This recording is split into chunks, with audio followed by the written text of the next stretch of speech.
ஆன்மீகத்தோட நட்பு யூடியூப் சேனலுக்கு உங்கள் அன்போடு வரவேற்கிறோம். இன்றைக்கி நம்ம சுரக்காயர் அங்கே அருள் பாலிக்கக்கூடிய விக்ரம சோழேஸ்வரர் ஆலயத்தில் நடைபெற்ற மண்டலாபிஷேகம் மற்றும் பிரதோஷ பூஜை மற்றும் சாமி திருக்கல்யாணத்தை தரிசனம் பண்ண தான் வந்திருக்கோம். நம்ம சேனலில் ஏற்கனவே இந்த ஆலயம் திருப்பணி நடந்துட்டு இருக்கப்போ ஒரு பதிவு போட்டிருந்தோம். இப்போ கும்பாபிஷேகமானது வெகு சிறப்பான முறையில் நடைபெற்று மண்டலாபிஷேக வைபவம் இன்றைக்கி நடைபெற இருக்கிறது. அதனை தரிசனம் செய்து இங்கே நடைபெறக்கூடிய பிரதோஷத்தையும் தரிசனம் செய்து சாமி அம்பாளுக்கு நீண்ட ஆண்டுகள் கழித்து இந்த ஆலயத்தில் திருமண வைபவம் இன்றைக்கி நடக்கும் அப்படின்னு சொல்லியிருக்காங்க. இது எல்லாத்தையுமே தரிசனம் செய்கிறதுக்கு தான் வந்திருக்கோம். திருமண தடையால் பாதிக்கப்பட்ட அன்பர்கள் பிரதோஷத்தன்னைக்கு இந்த ஆலயத்துக்கு சாமி தரிசனம் செய்யும் பொழுது அவங்களுக்கு ஏற்படக்கூடிய திருமண தடைகள்லாம் நீங்கும். பிரதோஷமான இன்னைக்கு இந்த ஆலயத்தில் சாமி அம்பாள் திருமணமும் நடைபெறுறது ஒரு கூடுதல் சிறப்பாக காணப்படுது. நீங்களே இந்த ஆலயத்துக்குள்ளார இங்கே நடைபெறக்கூடிய மண்டலாபிஷேகம், பிரதோஷம் மற்றும் சாமி அம்பாள் திருமணத்தை தரிசனம் செய்தீங்கன்னா எப்படி இருக்குமோ அது மாதிரி தான் இந்த காணொலியானது அமைக்கப்பட்டிருக்கு. அதனால தான் இந்த காணொலியானது நீண்ட காணொலியாக இருக்குது. நீங்கள் இந்த ஆலயத்துக்கு வர முடியலைனாலும் நீங்களே இந்த வைபவத்தில் கலந்துக்கிட்டிங்கன்னா எப்படி இருக்குமோ அது மாதிரி தான் இந்த காணொலியானது அமைக்கப்பட்டிருக்கு. அதனால் இந்த வீடியோ ஸ்கிப் பண்ணாமல் பாருங்கள். உங்கள் ஃப்ரெண்ட்ஸ் எல்லாருக்கும் ஷேர் பண்ணுங்கள்.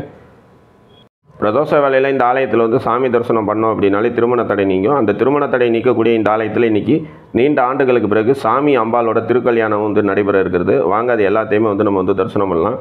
அவையாருக்கு அருளிய தலமாக இந்த ஆலயம் காணப்படுது. ஆலயத்துக்குள்ளார வந்தோடனே நந்திபவன் காணப்படுறாரு. நந்திபவன் எல்லோரும் நல்லா தரிசனம் பண்ணிக்கிறோம். ஆலயத்தோட முகப்பில் விநாயகர் மற்றும் முருகபெருமான் காணப்படுறாங்க. விநாயகர் மற்றும் முருகபெருமான் தரிசனம் பண்ணிக்கிறோம். விநாயகர் மற்றும் முருகபெருமான தரிசனம் செய்த பிறகு இந்த தலத்துக்குள்ளார சென்று இங்கே அருள் பாலிக்கக்கூடிய குந்தலாம்பிகை சமேத விக்ரம சோழேஸ்வரர் தரிசனம் பண்ணிடலாம். இவர் தான் இந்த தலத்தில் அருள் பாலிக்கக்கூடிய மூலவர் விக்ரம சோழேஸ்வரர். தொடர் தோல்வியால் பாதிக்கப்பட்ட அன்பர்கள் இந்த தலத்துக்கு இங்கே அருள் பாலிக்கக்கூடிய இந்த விக்ரம சோழேஸ்வரரை வழிபாடு செய்யும் பொழுது தொடங்கும் செயல் அனைத்திலும் நமக்கு வெற்றி கிடைக்கும். நம்மளோட வாழ்க்கையில் வெற்றியை வழங்கக்கூடிய அமைப்பில் இந்த தலத்தில் விக்ரம சோழேஸ்வரர் காணப்படுறது ஒரு தனி சிறப்பு. மகாவிஷ்ணு ஜலந்தாசுரனை சம்காரம் செய்த பிறகு தான் பெற்ற வெற்றியோடு இந்த தலத்தில் இறைவனை வழிபாடு செய்த தலம் அப்படிங்கிறதுனால இங்கே வழிபாடு செய்யும் பொழுது நமக்கு வெற்றி சித்திக்கும். விக்ரம சோழேஸ்வரர் நம்ம நல்லா தரிசனம் பண்ணியாச்சு. அடுத்தது இந்த தலத்தில் அருள் பாலிக்கக்கூடிய அம்பாள் குந்தலாம்பிகை தரிசனம் பண்ணிடலாம். இவங்க தான் இந்த தலத்தில் அருள் பாலிக்கக்கூடிய அம்பாள் குந்தலாம்பிகை. குந்தலாம்பிகை எல்லோரும் நல்லா தரிசனம் பண்ணிக்கிங்க. இப்போ அம்பாளை நம்ம தரிசனம் பண்ணியாச்சு. இப்போ இந்த ஆலயத்தோட பிரகாரங்களை நம்ம வலம் முடிச்சிடலாம். ஆலயத்தோட பிரகாரங்களை வலம் முடித்த பிறகு மண்டலாபிஷேக வைபவத்தில் நம்ம கலந்துக்கலாம். மண்டலாபிஷேகத்தை தொடர்ந்து சாமி அம்பாள் இருவருக்கும் கலச நீரால் அபிஷேகம் நடைபெறும். மேலும் சங்காபிஷேகம் இங்கே இருக்கக்கூடிய இறைவனுக்கு நடைபெறுது. அந்த அபிஷேகத்தையும் நம்ம தரிசனம் பண்ணலாம். அதனைத் தொடர்ந்து மாலை வேலை நடைபெற இருக்கக்கூடிய பிரதோஷ வைபவத்திலையும் நம்ம கலந்துக்கலாம். பிரதோஷத்தை தொடர்ந்து இங்கே இருக்கக்கூடிய இறைவனுக்கு நீண்ட ஆண்டுகளுக்கு பிறகு சாமி அம்பாள் இருவருக்கும் திருமண வைபவமானது நடைபெறுது. இது எல்லா வைபவத்தையுமே ஒரே காணொலியாக நம்ம தரிசனம் பண்ணலாம். இப்போ இந்த ஆலயத்தோட உள் பிரகாரங்களாக வளம் வந்துட்டுருக்கோம். வலதுபுறம் பார்த்தோம் அப்படின்னா தட்சிணாமூர்த்தியோட சன்னதி காணப்படுது. எதிரில் விநாயகரோட சன்னதி காணப்படுது. திருவிழிமலை தலத்தில் எம்பெருமான் நாராயணன் சிவபெருமானை குறித்து கடுந்தவம் பண்ணி சக்கராயுதத்தை சிவபெருமான்கிட்ட வரமாக பெறாரு. அந்த சக்கராயுதத்தை கொண்டு ஜலந்தாசுரன் அப்படிங்கிற அசுரனை சம்காரம் பண்ணுறாரு. அசுரனை சம்காரம் செய்த பிறகு எம்பெருமான் நாராயணன் இந்த தலத்துக்கு இங்கே அருள் பாலிக்கக்கூடிய விக்ரம சோழேஸ்வரரை வெற்றியோடு வழிபாடு செய்த தலமாக இந்த ஆலயம் காணப்படுது. தொடர் தோல்வியால் பாதிக்கப்பட்ட அன்பர்கள் இந்த தலத்துக்கு வழிபாடு செய்யும் பொழுது தோல்விகள்லாம் நீங்கி வெற்றி கிடைக்கும். மாணவ மாணவிகள் இந்த தலத்தில் வழிபாடு செய்யும் பொழுது தேர்வில் நல்ல முறையாக வெற்றியும் நல்ல மதிப்பெண்ணும் கிடைக்கும் அப்படின்னு சொல்லி நம்பிக்கையாக காணப்படுது. மூலவரோட விமானத்தை எல்லாரும் நல்லா தரிசனம் பண்ணிக்கிங்க. மூலவரோட விமானத்தை தரிசனம் பண்ணுறது கோடி புண்ணியத்துக்கு சமம். ஐப்பசி மாதம் நடைபெறக்கூடிய அன்னாபிஷேகத்தின் பொழுது இந்த தலத்தில் இருக்கக்கூடிய இறைவன் ஔவையாரை அழைத்து அவர்கிட்ட ஒரு சுரக்காய் கொடுக்குறாரு. இந்த சுரக்காயில் பாதியை திருவிழிமலை தலத்தில் கொடுத்துரு, மீதி பாதியை விதைக்கு வைத்துக்கோ அப்படின்னு சொல்லி இந்த ஆலயத்தில் கொடுத்ததாக சொல்லப்படுது. வள்ளி தெய்வானை சமேதராக இருக்கக்கூடிய முருகபெருமான் தரிசனம் பண்ணிக்கிறோம். அடுத்தது மகாலட்சுமி அன்னையோட சன்னதி காணப்படுது. ஐப்பசி மாதம் அன்னாபிஷேகத்தின் போது இந்த தலத்தில் இருக்கக்கூடிய இறைவன் கொடுத்த சுரக்காயை பாதி விதைக்கு வைத்துட்டு மீதி இருக்கக்கூடிய பாதியை ஔவையார் திருவிழிமலை தலத்தில் தராங்க. இந்த தலத்தில் நம்ம இங்கே இருக்கக்கூடிய இறைவனுக்கு காய்கறி அலங்காரம் செய்து வழிபாடு செய்யும் பொழுது வாழ்நாள் முழுவதும் நமக்கு அன்ன பஞ்சமே ஏற்படாது அப்படின்னு சொல்லி நம்பிக்கையாக காணப்படுது. உணவக தொழில் செய்யக்கூடிய அன்பர்கள் இந்த தலத்தில் வழிபாடு செய்யும் பொழுது அவங்களோட தொழில் மேன்மை பெறும். முருகபெருமானை இப்போ நம்ம நல்லா தரிசனம் பண்ணியாச்சு. ஒவ்வொரு ஆண்டும் வரக்கூடிய ஐப்பசி மாதம் அன்னாபிஷேகத்தின் போது இந்த ஆலயத்தில் வெகு சிறப்பான முறையில் பூஜைகள்லாம் நடைபெறுது. அன்றைய தினம் இங்கே இருக்கக்கூடிய இறைவனுக்கு காய்கறியால் அலங்காரம் செய்து வழிபாடு செய்யும் பொழுது நம்மளோட வாழ்நாள் முழுவதும் நமக்கு அன்னத்துக்கு தட்டுப்பாடே இல்லாத நிலை ஏற்படும். இந்த இடத்துல கஜலட்சுமி அன்னையோட சன்னதி காணப்படுது. கஜலட்சுமி அன்னையை எல்லாரும் நல்லா தரிசனம் பண்ணிக்கிங்க. இந்த அன்னையை நாம் வெள்ளிக்கிழமையில் தீபம் வெற்றி வழிபாடு செய்யும் பொழுது சகல விதமான ஐஸ்வர்யங்களும் சித்திக்கும். அடுத்தது இந்த தலத்தில் அருள் பாலிக்கக்கூடிய பிரம்மதேவரை தரிசனம் பண்ணிடலாம். இந்த பிரம்மதேவரை நாம் வியாழக்கிழமையில் தீபம் வெற்றி வழிபாடு செய்யும் பொழுது நம்மளோட தலையெழுத்தை திருத்தி அமைக்கப்படும். பிரம்மதேவரை தரிசனம் பண்ணிக்கிறோம். அடுத்தது இந்த தலத்தில் அருள் பாலிக்கக்கூடிய அஷ்டபுஜ துர்க்கையணியை தரிசனம் பண்ணிடலாம். இந்த துர்க்கையணியை நாம் வழிபாடு செய்யும் பொழுது சத்ரு உபாதைகள் அனைத்தும் நீங்கும். அஷ்டபுஜ துர்க்கை அணியை வந்து தரிசனம் பண்ணிக்கிங்க. இந்த துர்க்கை அணி செவ்வாய்க்கிழமை, வெள்ளிக்கிழமை மற்றும் ஞாயிற்றுக்கிழமை வரக்கூடிய ராகுகால வேளையில் தீபம் ஏற்றி வழிபாடு செய்யும் பொழுது ராகு பகவானால் ஏற்படக்கூடிய அனைத்து விதமான உபாதைகளும் நம்மை விட்டு நீங்கும். துர்க்கை எண்ணெய் ராகு பகவானோட அதிதேவதையாக காணப்படுறதுனால ராகு திசை, ராகு புத்தி, ராகு பகவானால் ஏற்படக்கூடிய தாக்கங்கள் நீங்கிறதுக்காக வழிபாடு செய்ய வேண்டிய சக்தி வாய்ந்த அஷ்டபுஜ துர்க்கை எண்ணியை இவங்க வந்து காணப்படுறாங்க. துர்க்கை எண்ணியை வந்து நம்ம நல்லா தரிசனம் பண்ணியாச்சு. அடுத்தது சண்டிகேஸ்வரோட சன்னதி வந்து காணப்படுது. வாங்க சண்டிகேஸ்வரர் வந்து தரிசனம் பண்ணிடலாம். சண்டிகேஸ்வரர் வந்து எல்லோரும் நல்லா தரிசனம் பண்ணிக்கிங்க. சண்டிகேஸ்வரர் வந்து தரிசனம் செய்துட்டு இந்த ஆலயத்தோட பிரகாரங்களாக வளம் வரலாம். எதிரில் பார்த்தோம் அப்படின்னா அம்பாள் சன்னதியோட மூலவரோட விமானம் வந்து காணப்படுது. அம்பாள் சன்னதியோட மூலவரோட விமானத்தை வந்து தரிசனம் பண்ணிக்கிங்க. அடுத்தது வந்து நவகிரக சன்னதி வந்து காணப்படுது. இந்த தளத்தில் இருக்கக்கூடிய நவகிரகங்களை நாம் தீபம் ஏற்றி வழிபாடு செய்யும் பொழுது நவகிரக தோஷங்கள் அனைத்தும் நம்மை விட்டு நீங்கும். எதிரில் வந்து நவகிரக சன்னதியும் அதன் பிறகு பார்த்தோம் அப்படின்னா பைரவரோட சன்னதியும் வந்து காணப்படுது. மிகவும் சக்தி வாய்ந்த தலமாக இந்த ஆலயம் வந்து காணப்படுது. மளிகை வியாபாரம், காய்கறி வியாபாரம் பார்க்கக்கூடிய அன்பர்கள் இந்த தலத்துக்கு வந்து இங்கே இருக்கக்கூடிய இறைவனை வழிபாடு செய்யும் பொழுது அவங்க செய்யக்கூடிய தொழில் வந்து மேன்மை அடையும். எவ்வளோ சிறப்பு வாய்ந்த இந்த ஆலயம் எங்கே இருக்குன்னு சொல்லி பார்த்தோம் அப்படின்னா கும்பகோணத்திலிருந்து காரைக்கால் செல்லும் சாலையில் இருக்கக்கூடிய கற்கதி அப்படிங்கிற இடத்துல இருந்து திருப்பாம்பரம் செல்லும் சாலையில் சுமார் 2 கிலோமீட்டர் பயணம் செய்தோம் அப்படின்னா இன்றைக்கி நம்ம தரிசனம் பண்ணக்கூடிய சுரக்காயூரில் அருள் பாலிக்கக்கூடிய விக்ரம சோழேஸ்வரர் ஆலயத்தை நம்ம எளிதில் அடையலாம். கும்பகோணத்திலிருந்து காரைக்கால் செல்லும் பேருந்தில் பயணம் செய்து கற்கதி அப்படிங்கிற இடத்துல இறங்கி அங்கேருந்து இந்த ஆலயம் வரத்துக்கு ஆட்டோ வசதி வந்து காணப்படுது. பைரவர் வந்து எல்லோரும் நல்லா தரிசனம் பண்ணிக்கிங்க. இந்த பைரவரை நாம் தேய்பிறை அஷ்டமியில் தீபம் ஏற்றி வழிபாடு செய்யும் பொழுது சனி பகவானால் ஏற்படக்கூடிய அனைத்து விதமான உபாதைகளும் நம்மை விட்டு நீங்கும். இப்போ வந்து இந்த ஆலயத்தோட பிரகாரங்களாக வளம் வந்து முடிச்சாச்சு. இப்போ வந்து மண்டலாபிஷேக வைபவமானது நடைபெற இருக்கிறது. மண்டலாபிஷேக வைபவத்தை தொடர்ந்து இந்த தளத்தில் இருக்கக்கூடிய இறைவனுக்கு வந்து அபிஷேகம் மற்றும் சங்காபிஷேக வைபவம் வந்து நடைபெறும். அதனை தொடர்ந்து மாலை வேளையில் பிரதோஷ வழிபாடானது நடைபெறும். இது எல்லாத்துலேயுமே வந்து நம்ம கலந்துக்கலாம். பிரதோஷத்தை தொடர்ந்து சாமி அம்பாள் இருவருக்கும் திருமண வைபவமானது நடைபெற இருக்கிறது. இது எல்லாத்தையுமே வந்து ஒரே காணொலியில் வந்து இப்போ நம்ம வந்து தரிசனம் பண்ணலாம். வாங்க வந்து இந்த வைபவத்தில் வந்து கலந்துக்கலாம். நீங்களே இந்த ஆலயத்துக்கு வந்து இந்த வைபவத்தில் கலந்துக்கிட்டிங்கன்னா எப்படி இருக்குமோ அது மாதிரி தான் இந்த காணொலியானது அமைக்கப்பட்டிருக்கு. இந்த வீடியோ பிடிச்சிருந்தது அப்படின்னா உங்கள் ஃப்ரெண்ட்ஸ் எல்லாருக்கும் ஷேர் பண்ணுங்கள். மறக்காமல் நம்ம சேனலை வந்து சப்ஸ்கிரைப் பண்ணிக்கிங்க. வாங்க இப்போ இந்த ஆலயத்தில் நடைபெறக்கூடிய மண்டலாபிஷேக வைபவத்தில் வந்து நம்ம வந்து கலந்துக்கலாம்.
Gracias.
நந்திக்கு மட்டும்தான் அபிஷேகம்.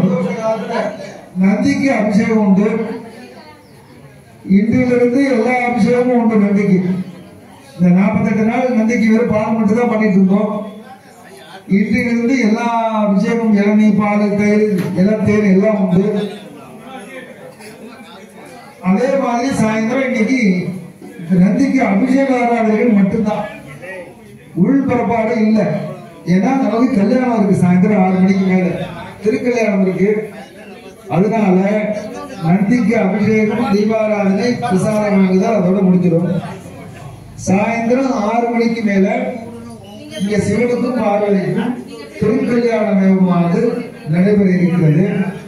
அதனால எல்லாரும் சீக்கிரமா ஒரு 4:30 வந்தீங்கன்னா அபிஷேகத்தை பார்த்து வீட்டுக்கு போயிட்டு கல்யாணத்துக்கு வரதுக்கு வசதியா இருக்கும். உள்பரப்பாடுலாம் கிடையாது. சாமி தீபாவளி சரி, ஏன்னா மாப்பிள்ளை தேவை கல்யாணத்துக்கு. அதனால சாயந்தரம் 6 மணிக்கு கல்யாணத்துக்கு மாப்பிள்ளையும் கொண்டு வந்துருவாங்க நாளைக்கு. அதனால சாயந்தரம் எல்லாரும் திருக்கல்யாணத்துக்கு வந்துருங்க. இப்போ 3வது நடைபெற இருக்கிறது. சுவாமிக்கு இன்னைக்கு நடக்க இருக்கு. எல்லாரும் இன்னைக்கு பிரதோஷ காலத்துல எல்லாமே சேர்ந்து இன்னைக்கு சுவாமிக்கு பண்ண இருக்கும். உங்களுக்கு எல்லாம் வல்ல பரம்பரையான அனுகிரகம் பண்ணுற பிரார்த்தனையோட இப்போ 3வதுக்கு தயாராகும்படி கேட்டுக்கிறேன்.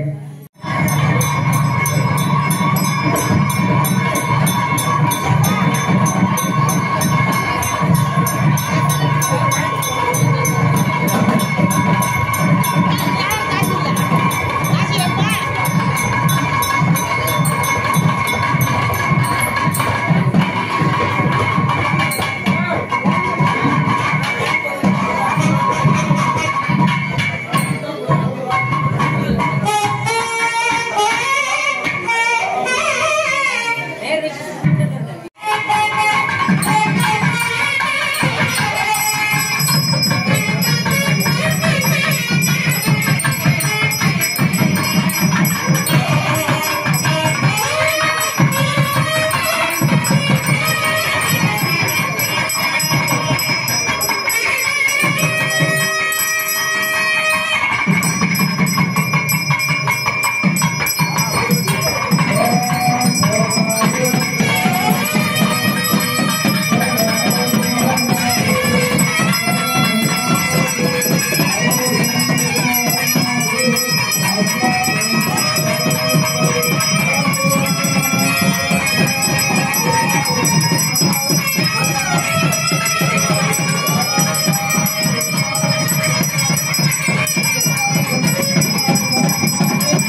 धर्मार्चनं करिष्ये ओम भवाय देवाय नमः ओम भवस्य देवस्य पत्नी नमः ओम सर्वाय देवाय नमः सर्वस्य देवस्य पत्नी नमः ओम ईशानाय देवाय नमः ओम ईशानस्य देवस्य पत्नी नमः ओम पशुपते देवाय नमः ओम पशुपते देवस्य पत्नी नमः ओम रुद्राय देवाय नमः ओम रुद्रस्य देवस्य पत्नी नमः ओम उग्राय देवाय नमः ओम उग्रस्य देवस्य पत्नी नमः ओम भीमाय देवाय नमः ओम भीमस्य देवस्य पत्नी नमः ओम मगधो देवाय नमः ओम मगधे देवस्य पत्नी नमः उत्तराम्बिका समेत विक्रमधोणेश्वर शिवाय नमः महागणपत्यादि जगदीश्वर देवताभ्यो नमः नानाविध पत्रपुष्पार्चनं समर्पयामि भूगी फलसमायुक्तं नागवल्लीतले धृतं कर्पूरजोन संयुक्तं ताम्बूलं ददगृह्यता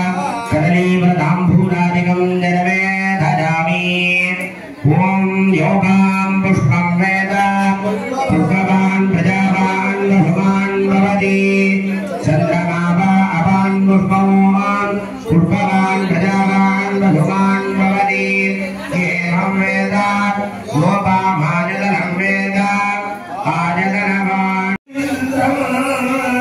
यमुनमे पुंद अगया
பார்த்தவங்க கொஞ்சம் நவந்தீங்கன்னாக்கா மற்றவங்க பார்ப்பாங்க.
சிவபெருமானுக்கும் சுந்தராம்பிகை என்று சொல்லக்கூடிய பார்வதிக்கும் திருக்கல்யாண விழாவானது இன்றைய தினம் ஆலயத்திலே நடைபெற இருக்கிறது. மணி இப்போ 6. நீங்கெல்லாம் வீட்டுக்கு போயிட்டு சரியாக 6:30 மணி அளவிலே விநாயகர் ஆலயத்திற்கு வரும்படி கேட்டுக்கொள்ளப்படுகிறார்கள். விநாயகர் ஆலயத்திலிருந்து நேர காலம் குறைந்த அவர்களால் முடிந்த சீர்வரிசைகள் எடுத்து வரப்பட்டு இங்கே சிவன் ஆலயத்திலே திருக்கல்யாண விழாவானது நடைபெற இருக்கின்றது. அவர்கள் முடிந்த அளவு சீர்வரிசைகள் தேங்காய் பழம் பூ உத்தரப்பாக்கு இந்த மாதிரி இதை புடவை ஊசி செய்யக்கூடிய பொருட்கூடிய செயல்கள் எதுவாக இருந்தாலும் அவர்கள் சாம்பாரத்தை வைத்து மேலாளத்துடன் இங்கே ஆலயம் அழைத்து வரப்படுவார்கள். அதனைத் தொடர்ந்து ஆலயத்திலே திருக்கல்யாணம் நடைபெறும் என்பதை தெரிவித்துக் கொள்கிறோம். இரவு 7 மணிக்கு முதல் 8 மணிக்குள்ளாக திருக்கல்யாணம் நடைபெறும். நமது ஆலயத்திலே சிறப்பாக நடைபெற இருக்கின்றது என்பதை தெரிவித்துக் கொள்கிறோம். பிரதோஷ பூஜை நடைபெற்று முடிந்ததை தொடர்ந்து ஆலயம் வந்திருந்த பக்தர்களுக்கு பிரசாதமானது விநியோகப்படுது. வெகு சிறப்பான முறையில் இந்த ஆலயத்தில் பிரதோஷ பூஜை நடைபெற்று முடிஞ்சது. திருமண தடையால் பாதிக்கப்பட்ட அன்பர்கள் இந்த பூஜையில் கலந்துக்கும் பொழுது திருமண தடையெல்லாம் நீங்க மிக விரைவிலே திருமணம் கைகூடும். பிரதோஷ பூஜையை தொடர்ந்து இப்போ சாமி அம்பாளுக்கு திருமண வைபவம் நடைபெற இருக்கிறது. வாங்க அதை தரிசனம் பண்ணலாம்.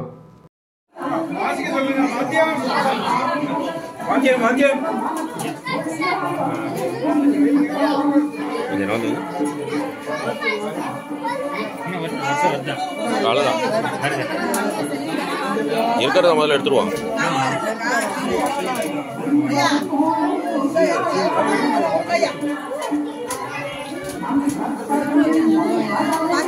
பார்த்து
அதிலிருந்து ஒவ்வொரு பருவத்திலும் ஒவ்வொரு சடங்குகள் சொல்லியிருக்கோம். அதுல இந்த திருமணம் அப்படிங்கறத ஒரு மிகப்பெரிய சடங்கா சொல்லியிருக்கு, சம்பிரதாயமா சொல்லியிருக்கு. ஏன் எல்லாருக்கும் இல்லாத இந்த கல்யாணத்துக்கு சொல்லியிருக்கு. எவ்வளவோ வந்துருக்கு. ஆனால் அந்த திருமணமானது மனித வாழ்க்கையில ரொம்ப முக்கியமான சடங்கா சாஸ்திரங்கள் சொல்லப்பட்டிருக்கு. அதனாலதான் சாமிக்கு கல்யாணம் பண்ணி பார்க்கிறோம். ஆதியும் அந்தமும் இல்லா அருட்பெருஞ்சோதியை யாம்பார கேட்டேங்கிறார். சிவனுக்கு சாமிக்கு ஆதியும் கிடையாது, அந்தமும் கிடையாது, உருவமும் கிடையாது, அருவமும் கிடையாது, கையும் கிடையாது, காலும் கிடையாது. அப்படிப்பட்ட சாமிக்கு உருவத்தை நாம் கொடுக்கிறோம். கையில வேலை வச்சிருந்தா முருகன் நாம சொல்றோம். யூனிஃபார்ம் கொடுக்குறோம். ஓ இவர் டாக்டரு, இவர் போலீஸ்காரரு, இவர் வந்து வக்கீல், எப்படி சொல்றோம்? ஒரு ட்ரெஸ் கோட கொடுக்குறோம், யூனிஃபார்ம் கொடுக்குறோம். அப்போ ஒவ்வொரு இறைவனுக்கும் நாம ஒரு ட்ரெஸ் கோட கொடுத்து இந்த இறைவன் இப்படிப்பட்டவன் அப்படின்னு சொல்றோம்.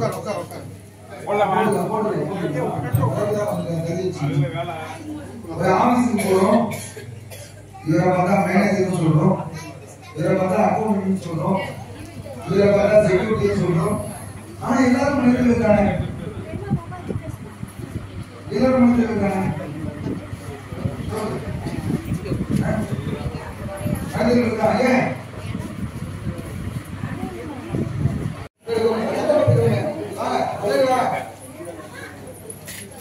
பார்வதி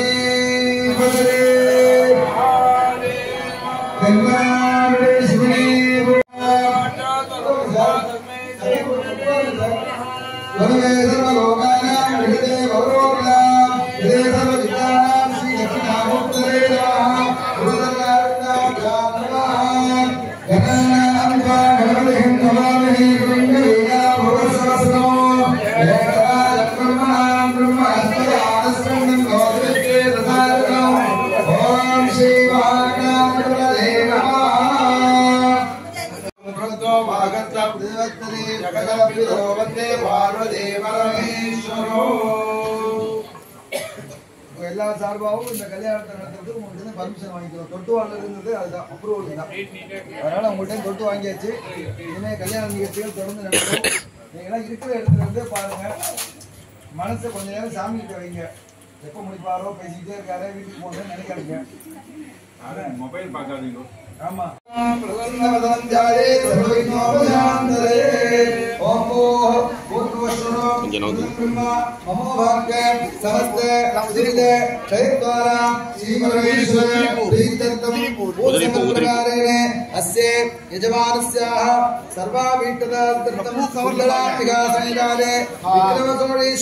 परिपूर्ण अनुग्रह प्रसाद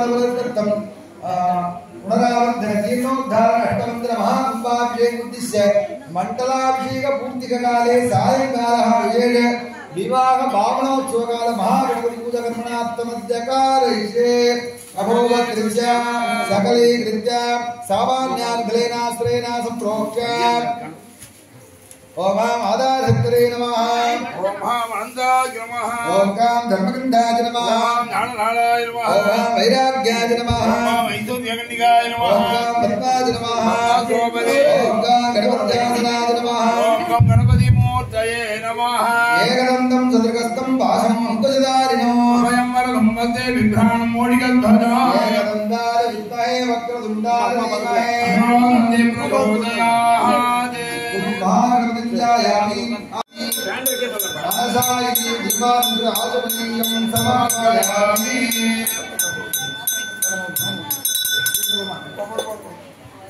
நீங்க வாத்தி அப்படியே வாசிக்கிறீங்களா? மாலை வாத்துறதுக்கு தான். நீ அப்படியே சாமி தொட்டு நல்ல ஆளா நல்ல ஆளா இருக்கு. ஓம் ஸ்ரீகா புண்ணியாபமாலிதே ஓம் ஜலம் ஓம் ஆபரம்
ஒப்பிட்டு பார்க்க வேண்டும்.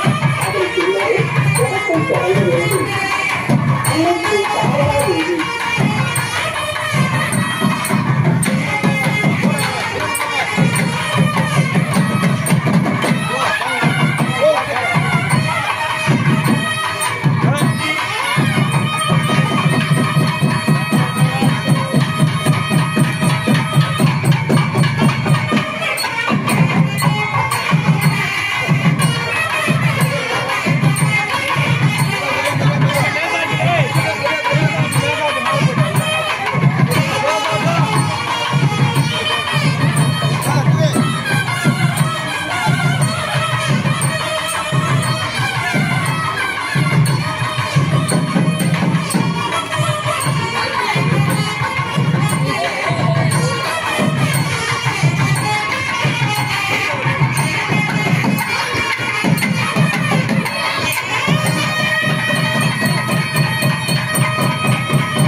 ப்ராப்ளமாக இருக்கும், ஒட்டு கேட்குற மாதிரி இருக்கிறது.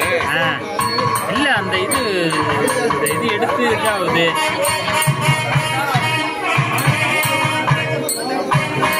நீங்கள் டச்சில் இல்லை பூந்து விளையாடுவீங்களா, என்ன ப்ராப்ளம் கண்டுபிடிக்கலாம்.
ஆயிரும்.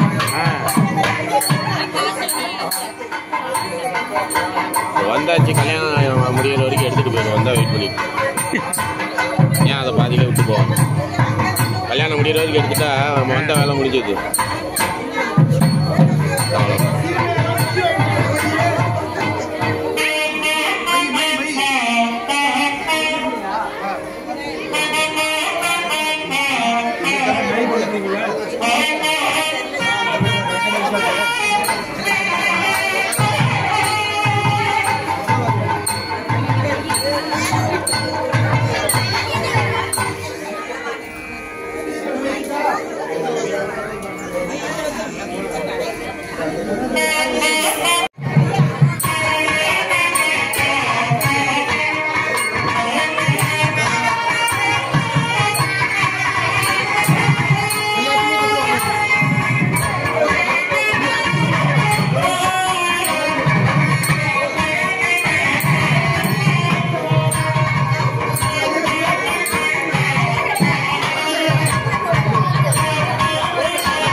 அதுக்கப்புறம் என்ன நடக்கும் தெரியாது. கல்யாணத்துக்கு போகும் என்ன நடக்கும் தெரியாது. நம்ம கல்யாணத்துக்கு போனாலும் என்ன நடக்கும் தெரியாது. ஏதோ கிளம்பி சம்பிரதாயம் ஐயா சொன்னாலும் செய்யணும், அவ்வளவுதான். ஆனா ஒவ்வொன்றுக்கும் ஒரு தாற்பயத்தை வச்சிருக்கிறாங்க. இப்ப நம்ம போலவே இறைவனுக்கு எல்லா சடங்கையும் செய்யறோம். இங்கே மாப்பிள்ளையாக பாவித்து அம்மனை வந்து பெண்ணான மணப்பெண்ணாக பாவித்து உருவகப்படுத்தி இங்கே கல்யாணம் பண்ணிருக்கோம். இறை கடவுளுக்கு சில சாமிகளெல்லாம் கல்யாணம் சொல்லியிருக்கு, சில சாமிகளுக்கெல்லாம் கல்யாணம் சொல்லல. பார்வதிக்கு சொல்லியிருக்கு, லட்சுமிக்கு சொல்லியிருக்கு, ஆண்டாளுக்கு சொல்லியிருக்கு, வள்ளி தேவசேனாவுக்கு சொல்லியிருக்கு, சில கடவுளுக்கு சொல்லியிருக்கு. சில கடவுளுக்கு திருமணங்களை சொல்லவே இல்லை. அது தனிப்பெரும் சக்தியாக இருக்கிறது. துர்கா பரமேஸ்வரிக்கு கல்யாணமே கிடையாது. அதே குண்டமா இருக்கு, அதை கல்யாணம் பண்ணிக்க முடியாது அப்படின்னு சேர்க்க போறாங்க. அதனால அந்த மாதிரி சாமிகளுக்கெல்லாம் உத்தரவுகளுக்கெல்லாம் வந்து கல்யாணத்தை பற்றி சாஸ்திரங்கள் சொல்லப்படுறாங்க. ஆனால் 10 நாள் திருக்கல்யாணம் ஒரு வைபவமாக சொல்லப்பட்டிருக்கு. இப்போ இந்த தாலி கட்டு நேரம் வந்துடும். மாதிரி என்ற முடியும். இப்போ இந்த தாலி கட்டு இந்த மாங்கல்ய தாரணம் காமிச்சாச்சியா முக்கியமான இப்போ பெண்ணு ஒரு இடத்துல வளருது, பையன் ஒரு இடத்துல வளர்றான். அவருடைய அனுஷ்டானங்கள் எல்லாம் அவங்களுடைய பழக்க வழக்கங்கள் எல்லாம் கத்துக்கிறார், குடும்ப பழக்க வழக்கங்கள் எல்லாம். அதன் பிறகு அந்த பெண்ணை தாரை பார்த்து கொடுக்குறாங்க. அறிமுகமே இல்லாத ஒரு இடத்துல அந்த பெண்ணானவர்கள் வளர்கிறார். உலகத்திலேயே சிறந்த தானம் எதுன்னு சொல்லியிருக்காங்கன்னா எல்லாரும் என்ன சொல்லுவீங்க?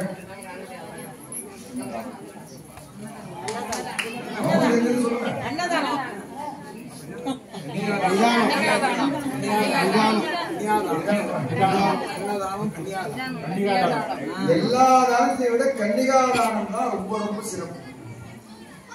பொத்தி பொத்தி வளர்த்த பொண்ணு, பார்த்து ஒரு விஷயத்தை கிடைக்காம வளர்த்த பொண்ணு, ஒரு பையன்கிட்ட முழுசா ஒப்படைக்கிறோம். எதை நம்பி? இந்த பொண்ணை நம்மள மாதிரியே பார்த்து அதை ஒப்படைக்கிறோம். அப்போ இந்த கன்னிகாதானம் தான் ரொம்ப சாஸ்திரத்தை சிறப்பா சொல்லியிருக்கிறோம். அன்னதானமே சொல்லக்கூடாது. நான் நிறைய பேசுவேன், எனக்கு தெரியும். ஆனா நேரம் எனக்கு தெரியும். ஒரு நாள் சொன்னா நம்மள கதையா சொல்லிட்டு இருப்பேன். ஆனா உங்களுக்கு மட்டும் கதையை சொல்லுவீங்க. ஒரு காலத்துல ஊருக்கு கதையெல்லாம் சொல்லுவீங்க. அப்புறம் யாரும் கேட்க நான் எப்போ 2 மணிக்கு வந்துருக்கோம். சரி, இருக்க மாட்டாங்க தைரியத்துல வந்துருக்காங்க. அப்போ விஜயவேல் சொல்லிருக்கா அவருக்கு ஆதியும் அவர்தான், அந்த மொழிதான் உலகமே நீதான் சொல்லியிருக்கோம். ஆனா எங்க மாப்பிள்ளையா உட்காந்துருக்கிறார். இன்னும் கொஞ்ச நாள் பாருங்க, மதுரை சொல்லுவாங்க கல்யாணம் நடக்கும். சித்திரை திருவிழா சொத்தநாத பெருமானுக்கு கல்யாணம் பண்றாங்க. எல்லா வழியும் கல்யாணங்கிறத ஒரு வேகமா பண்றாங்க. அப்ப அனாதி கோத்ரோத்பவாயா, நீ எதுக்குமே கட்டுப்படாதவனா அனாதியாக விளங்கக்கூடியவன் தாத்தாயாக நீதான். பராத்பராஜா பரமேஸ்வராஜா சதாசிவன் அஸ்தாயா, சதாசிவனும் நீதான், சாம்பசிவனும் நீதான், தாத்தாவும் நீதான், அப்பாவும் நீதான், அம்மாவும் நீதான். இறையானவன் தாயும் ஆனவன். மரபட சாமி பேருங்க தாயுமான சுவாமி. சபையின் சாலப்பறிந்து அப்படிதான் தேவாரத்தில் பாடிக்கிறாங்க. இறைவனை சிவபெருமானை பத்தி அப்படி புகழ்ந்து பாடியிருக்கிறார்கள். அதை படிக்கதான் தெரியும். அப்போ அப்பாவும் நீதான், அம்மாவும் நீதான். இங்கே பார்வதி சக்தியை என்ன பண்றோம்? அம்மனா வழிபடுறோம். அம்பாளை சக்தி. சயின்ஸ் என்ன சொல்லியிருக்கு? ஒரு சக்தியை ஆக்கவோ அழிக்கவோ முடியாது. ஒரு சக்தி இன்னொரு சக்தியாக மாறும். நான் பேசுற சக்தி உங்களுக்கு கேட்கிற சக்தியாக மாறுகிறது. சக்திக்கு அழிவு என்பது இல்லை. அதனாலதான் அது பெண்ணால் உருவப்படுத்தியிருக்கிறார்கள். பெண்கள் வம்சவர்த்தியை கொடுப்பவர்கள், குடும்பத்தை காப்பவர்கள். இதெல்லாம் சொன்ன நிறைய சொல்லிட்டே போலாம், அப்புறம் நிறைய டைம் ஆகிவிடும். அதனால பெண்ணை பத்தி நிறைய சொல்லியிருக்காங்க. கன்னிகா தானம் தான் சொல்லியிருக்காங்க. இந்த பெண்ணை நம்பிதான் அந்த குடும்பத்தையே ஒப்படைக்கிறாங்க. அப்பா எப்படி பார்த்துக்கணும், மாமனார் எப்படி பார்த்துக்கணும், நகரத்தை சொல்லியிருக்கு. நாகனார் எப்படி பார்த்துக்கணும், சகோதரனை எப்படி, மச்சனை எப்படி பார்த்துக்கணும் நகரத்தை சொல்லியிருக்கு. ஆனா நம்ம கேட்கறதுல பார்க்கறது இல்லை. அதே விஷயம் என்ன. அப்போ இந்த பெண்ணால் உருவப்படுத்துற சக்தி, ஆனா பார்வதிக்கு அப்பா இருக்கிறாங்க தெரியுமா?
இங்க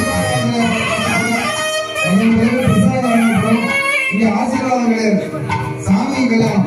நம்ம ஆசீர்வாதம் வாங்கிக்கலாம்.